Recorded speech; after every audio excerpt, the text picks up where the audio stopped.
Jeff Zito and the Celebrity Jobber podcast. All past episodes available at celebrityjobber.com. Please subscribe. Give us a 5-star rating. Leave a review. Stream us on Apple Podcasts, Spotify, or wherever you get your podcasts. You can check out our new YouTube channel, which is youtube.com/the@celebrityjobber. Comedian Lewis Black had a completely different occupation before stand-up comedy became his thing. We'll talk about that, his big break, his first job, and what are you talking about on the road these days, Lewis? I'm going to be talking about how wonderful things are and how great it is that we can get together. We're all living in the same reality now, and so isn't that nice?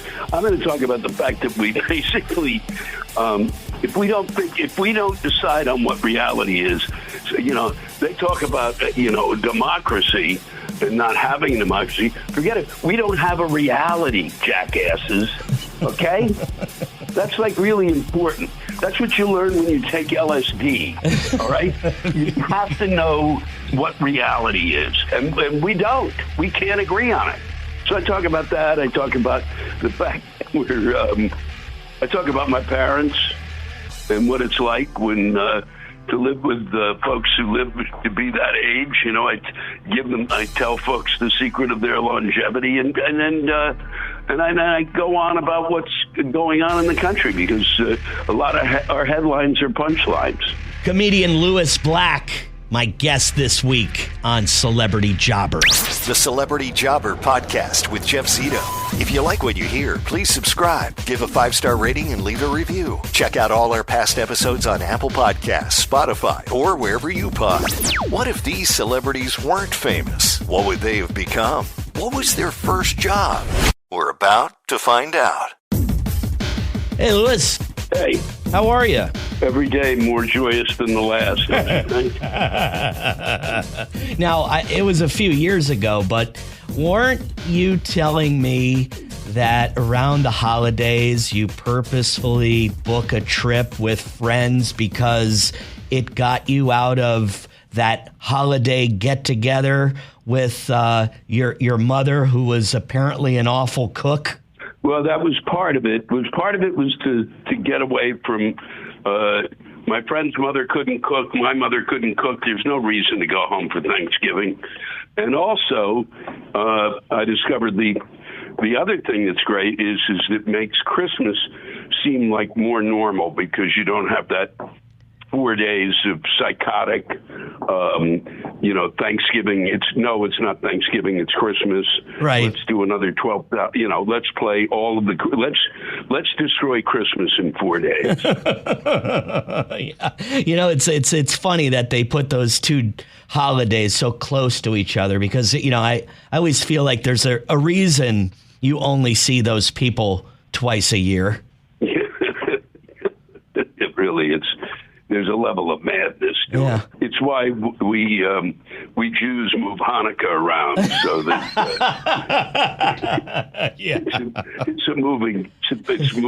it makes things a little bit better. Yeah, like a floating holiday. Yeah, remember when it was.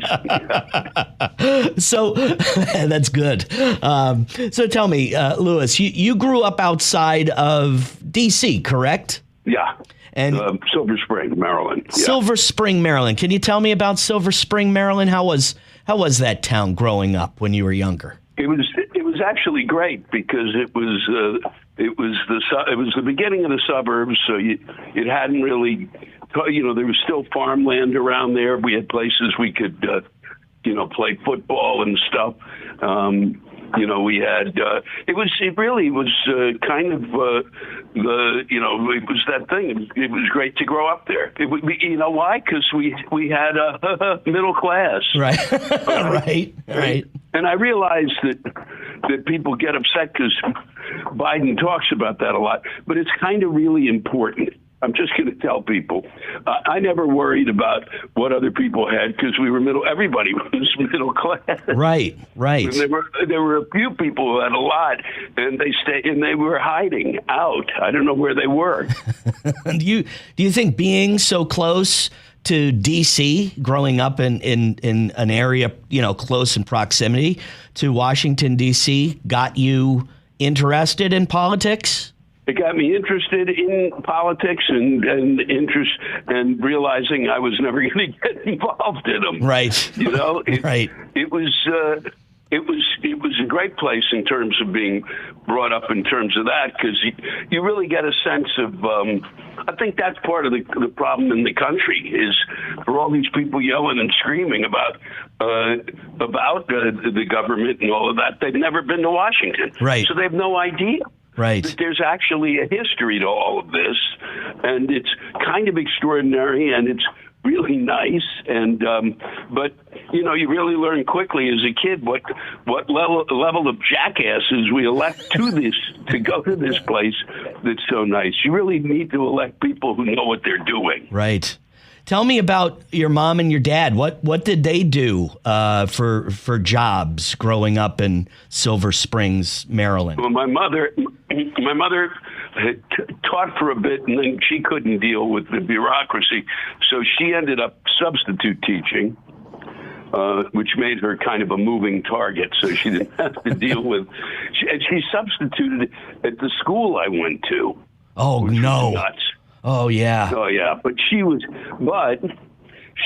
so sarcastic that it never got in the way, because it would basically, they come out of class and say, "You won't believe what your mother just told this kid." I mean, it was stuff like if, the reason the kid go, "Why should I learn this?" And my mother said, "Because when you graduate in 2 years, and you don't go to college, and you're at the Sears down the street, look it up, those of you don't remember, and you're pumping gas into my car. I don't want to have to stand here and say I told you so." Right. And my father, he designed sea mines. Oh, wow. Which are kind of a protective weapon, to protect harbors. And then when we mined Haiphong Harbor, we started using it as an offensive weapon, and he couldn't abide that. And because that's why he was doing it, because it was defensive. So he retired at like the age of 63 or 64 and began to make stained glass. And then became a painter. And if you want to see the last special I did, my father's one of his paintings is the backdrop. Oh, really? Oh, very cool. Yeah. And what's really even cooler is on my website, lewisblack.com, we sell 2 T-shirts with my father's designs. We call them, they're designs. They're not, because we moved the painting to the T-shirt. Right. And they're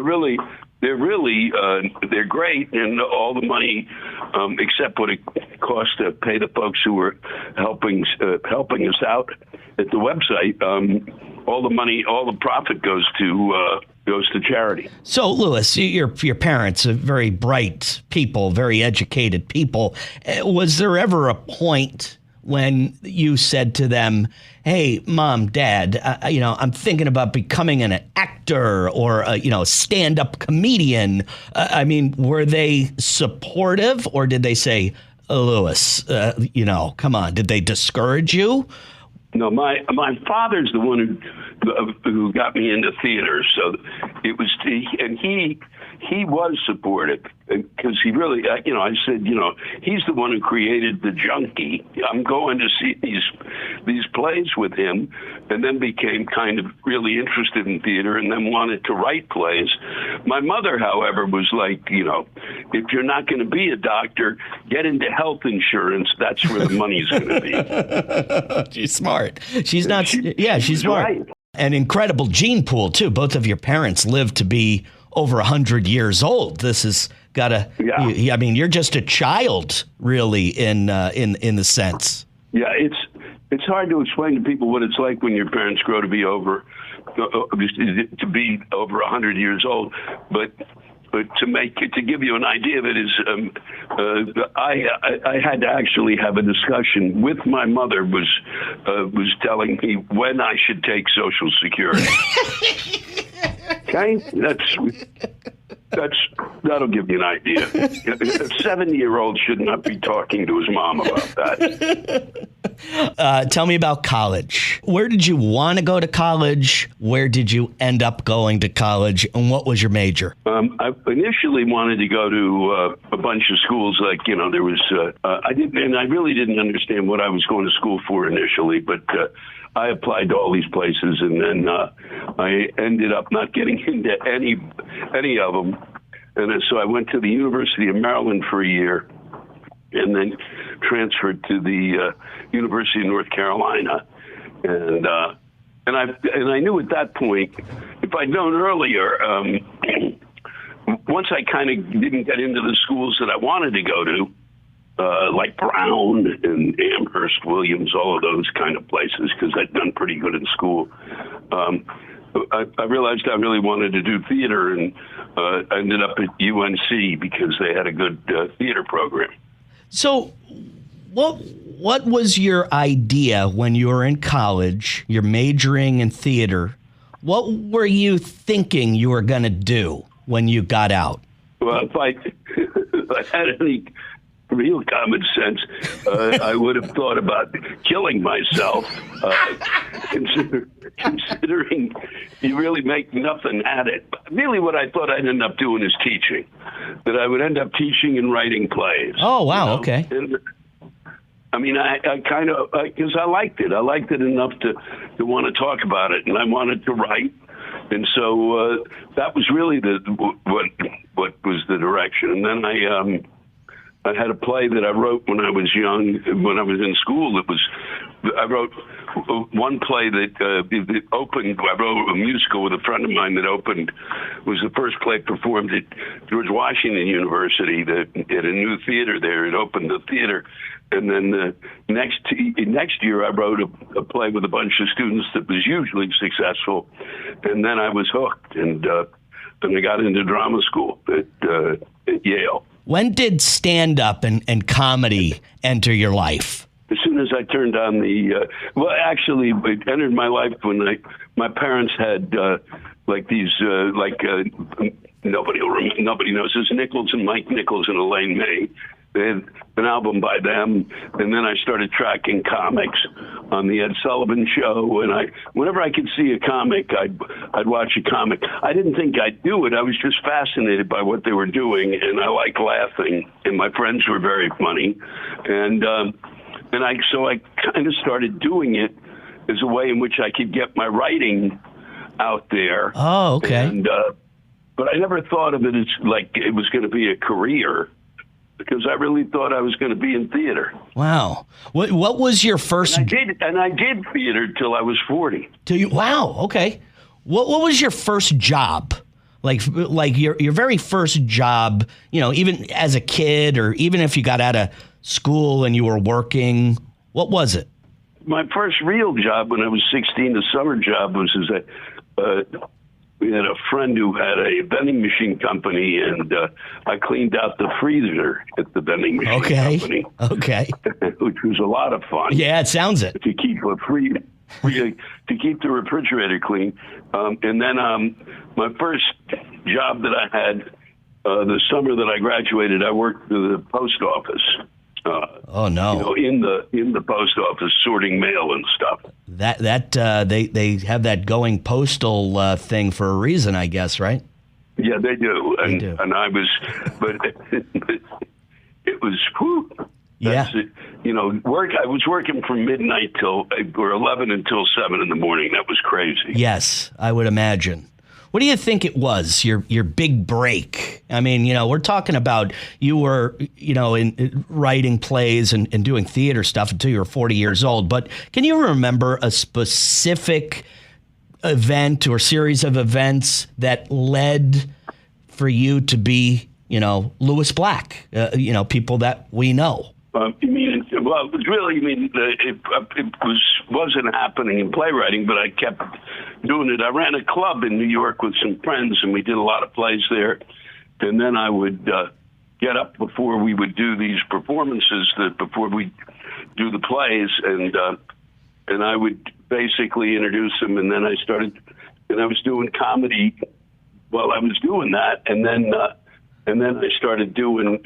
We had a show on Saturday nights at midnight that we do for friends. That I was doing comedy there, and people started to like the comedy more than the plays. Right. And then I kind of began to be what really, I ended up doing. And then I started working at clubs around the city, and eventually started going on the road. And folks were always going, how come more people don't know you? And I kept saying, well, find me an agent. Right. I had no agent. I just kept kind of doing it, and was still writing. And then somebody, Liz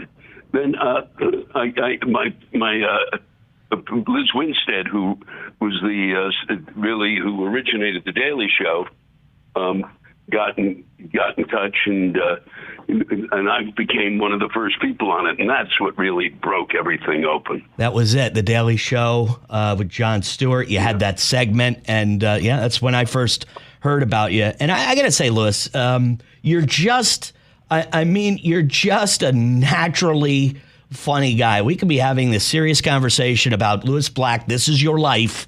And it's just certain things, certain spots. You're just very funny, and really looking forward to the performance over at the Mahaffey Theater.